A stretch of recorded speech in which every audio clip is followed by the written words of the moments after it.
नमस्ते दोस्तों, आप सबका स्वागत है मेरे प्रेगनेंसी व्लॉग में। अब तो रोज यही होप रहती है कि कब बच्चा आएगा, क्योंकि डॉक्टर ने बोल दिया कभी भी लेबर स्टार्ट हो सकते हैं। आज जाते ही जिम में मैंने ट्रेडमिल किया और उसके बाद पेल्विस फ्लोर की एक्सरसाइज की सारी, क्योंकि मैं तो यही चाहती हूँ कि मेरी नॉर्मल डिलीवरी हो। आज सुशांक का भी कार्डियो डे था और उसने भी आज पूरी मेहनत करी और ये देखो उसके तो बेंच का निशान भी हो गया था। तो फाइनली आज की एक्सरसाइज हमारी पूरी हो गई थी और सुशांक यहाँ पे पोजिंग करके दिखा रहा था। घर वापस जाते ही मैंने सबसे पहले नारियल पानी पिया और उसके बाद घर आते ही हम रेडी हो चुके थे हॉस्पिटल जाने के लिए। और लो, आज तो हमारे साथ हॉस्पिटल में पापा जी भी जा रहे थे। अब जैसे कि 15 अगस्त आ रहा है तो हर रोड पे झंडे लगे हुए थे बेचने के लिए और मुझे तो लग रहा है मेरा बच्चा भी 15 अगस्त को ही आएगा। जैसे ही हम हॉस्पिटल के बाहर पहुंचे हमने देखा कितना रश हो रखा आज, क्योंकि आज सैटरडे था ना, तो आज तो बहुत ज्यादा लोग आ रखे थे। और सुशांक मुझे बार बार बोल रहा था कि बैठ जा शेरनी, पर मैं तो अभी बैठ के आई थी, इसलिए तो मैं बैठ बैठ के थक गई थी। फिर डॉक्टर ने मुझे बोला कि 2 टेस्ट आज आप दोबारा करा लो अपने, तो मैंने आज अपना ब्लड टेस्ट दोबारा दे दिया था और अगर इसमें कुछ भी गड़बड़ाती तो मुझे जल्दी एडमिट कर लेंगे। पिछली बार काबली मैम को कुकीज देनी रह गई थी, तो इस बार हम उनके लिए कुकीज बना के लेके आए थे, बेसन के लड्डू और साथ में रागी के लड्डू भी बना के लेके आए थे। और हमें तो भूख लगने लगी थी, मन कर रहा था अभी हम ही निकाल के खा लें,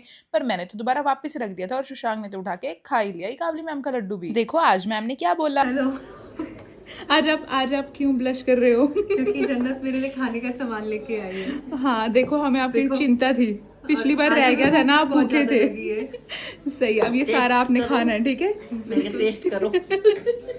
डॉक्टर से मिलने के बाद हम चल पड़े थे घर वापसी के लिए, क्योंकि रिपोर्ट्स तो अब कल ही आएंगे, तो कल पता चलेगा कि मुझे जल्दी एडमिट करेंगे या फिर अपनी डेट पे ही एडमिट करेंगे। अब थोड़े दिनों बाद बच्चा तो आने वाला है, तो इसलिए हम आ गए थे बच्चे का बेड लेने के लिए। तो मुझे तो सबसे ज्यादा ये मीमी का बेड पसंद आया और ये हमारी गाड़ी में फिट नहीं आ रहा था, तो हमने भैया को कहा कि इसको खोल के पैक कर दो। बच्चे के पापा ने फटाफट से बिलिंग करवा दी थी बेड की और उसके बाद वो बच्चे के लिए और टॉयज देखने लग गया था। बेड लेने के बाद हम गद्दे लेने के लिए जा रहे थे और ये देखो रास्ते में हमें ये दिखे ये जल लेके जा रहे थे, पर बच्चे के लिए गद्दा लेने से पहले हम सबको भूख लग गई थी, तो हम आ गए थे गोपाल्स में और सभी ने यहाँ पे अलग अलग चीजें ऑर्डर की। ऑर्डर देने के बाद मैं और सुशांक आ गए थे घेवर टेस्ट करने के लिए और यहाँ पे मालपुआ भी पड़ा था, पर मुझे इनका घेवर अच्छा नहीं लगा। और ये वाला हैम्पर देखो कितना सुंदर बना रखा था, बिल्कुल अनार की शेप का था। गोपाल्स में मिठाइयों के साथ साथ ये देखो चॉकलेट्स भी रखी हुई थी और सारी चॉकलेट्स कितनी खूबसूरत लग रही थी, तो मेरे को तो एक खाने का मन भी कर गया, तो मैंने भैया से टेस्ट करने के लिए ले ली। तो सबसे पहले मैंने सुशांक को टेस्ट करवाई और उसको थोड़ी ठीक ठीक सी लगी ये चॉकलेट, और उसके बाद बारी मेरी थी, तो सुशांक ने जब मुझे टेस्ट करवाई तो मुझे भी नॉर्मल लगी, इतनी कुछ खास नहीं लगी। जब हम वापस टेबल पे गए तो हमारा अमृतसरी कुलचा भी आ गया था और ये आया था लच्छा परांठा विद पनीर की सब्जी। अभी बाकी ऑर्डर आना बाकी था। अभी तक हमारे 2 ऑर्डर आए थे और दोनों जब मैंने टेस्ट किए तो दोनों टेस्ट में बहुत ज्यादा बढ़िया थे। फिर हमने मंगवाया था पनीर चिली डोसा और साथ में चूर चूर नान, और इन दोनों का भी टेस्ट मुझे बहुत ज्यादा बढ़िया लगा। और ये देखो यहाँ पे शुगर फ्री रसमलाई भी थी और इनकी पैटीज देखो कितनी ज्यादा फ्रेश लग रही थी, तो मैंने एक पैटी तो करवा ही ली अपने लिए और पैटी का भी टेस्ट बहुत ज्यादा औसम था। इतना खाने के बाद तो अब नींद आने लग गई थी। फिर हम मैट्रेस लेने के लिए निकल पड़े थे, पर जहाँ पे भी हम मैट्रेस पूछने गए कहीं पे भी हमें मैट्रेस नहीं मिला। वो सारे कह रहे थे कि ऑनलाइन अवेलेबल है। बस घर वापस पहुंचते ही बच्चे के दादा और बच्चे के पापा लग गए थे बेड निकालने के लिए। तो ये व्लॉग करते हैं यहीं पे खत्म, मिलते हैं नेक्स्ट व्लॉग में, बाय।